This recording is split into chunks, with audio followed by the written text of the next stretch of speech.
It's time to learn how to carry speed and flow through technical gap features. Like this trail I'm about to show you, it goes from little fast speed gaps into poppier jumps, and you really have to carry your speed from top to bottom really well in order to clear any of it. And that's a lot different than just hitting a gap jump and feeling comfortable.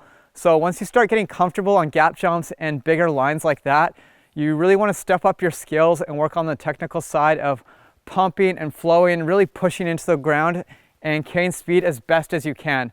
I'm going to go through this line for you, which features about 5 or 6 different hits, and I'm going to show you what I do on each one of those individual hits so you can really break it down yourself and learn what exactly I'm doing. That'll help everything make a lot more sense. Let's jump right into it and start off with this speed gap right at the top here. The first gap on this line is a long and low. That means it's a very low takeoff and the gap is quite long considering how small the takeoff is. With gaps like this, you need as much speed as possible in general to get over them with a good flow. What also makes this a bit difficult is the run-in is quite technical and slow. It's pretty chunky and there's not a nice flat section leading you into it. What I do for a section like this is I get as much speed as I can prior to the really technical bit, and then once I'm in the pumpy, tight section, I really want to ride it like a pump track. So I'm really compressing and speed tucking over those rolly bits, and then as I get into the takeoff, I want to pump and then pop the second I get off the takeoff. That bit of pump will give me a bit more float in the air, and it won't kill my speed, so I can still stay nice and low, stay a little bit leaned back. And the second I hit that landing, I'm pushing into the landing zone and then pumping through for the next feature. The reason I'm pumping through the next feature is because this trail includes a berm in between this and the next gap features, and that berm is very low speed and not very fast to hit. So I want to get as much speed as I can into it. And when I'm in the corner, what I want to do is I really want to pump through the berm by pushing my feet into the ground as hard as I can, like I'm going through a pump track, and really railing a corner as fast as possible, leaning that inside shoulder down and flowing through while setting up for the next feature. Now the next feature is kind of a spread out set of rollers that aren't very steep, and they don't help you carry your speed that well, but they work a lot better than having like a really tight gap jump, which is why I built that. This is a pretty common thing that you'll see in trail building when you're going through a flat section. People will just put in rollers to help them get through a really slow section like this. And the best way to approach these type of rollers is to really like kind of pre-pull up before you get into them and pump down hard when you're in between them, especially spread out ones like this, because you have the room for it.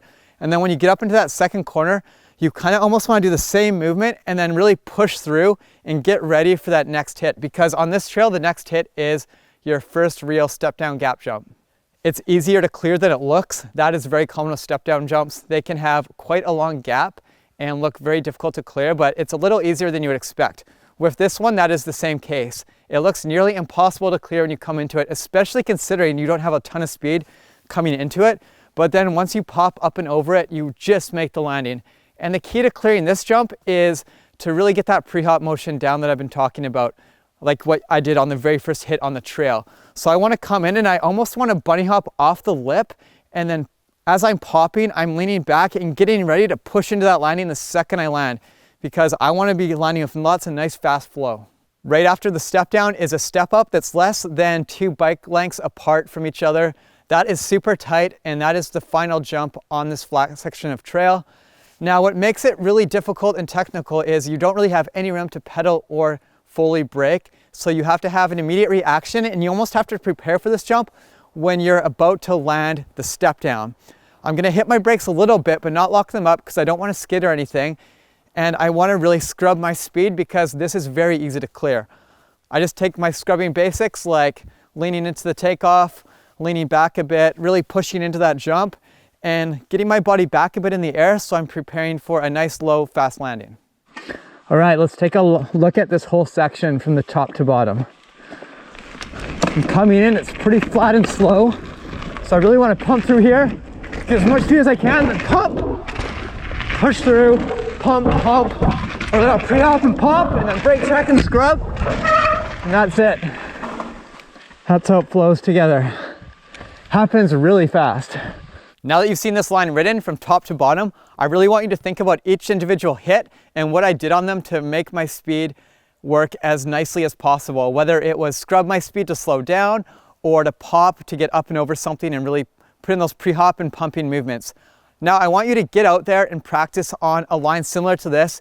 Even if you don't have something exactly like this at home, try to find a section of trail where there's 2 or more gap features in a row that aren't necessarily perfectly consistent. So you really have to apply these skills to get through it. And then I want you to keep that over and over and stay on that until you can do it as smooth as possible. Get out there, good luck, and yeah, just keep trying that until the flow feels really nice.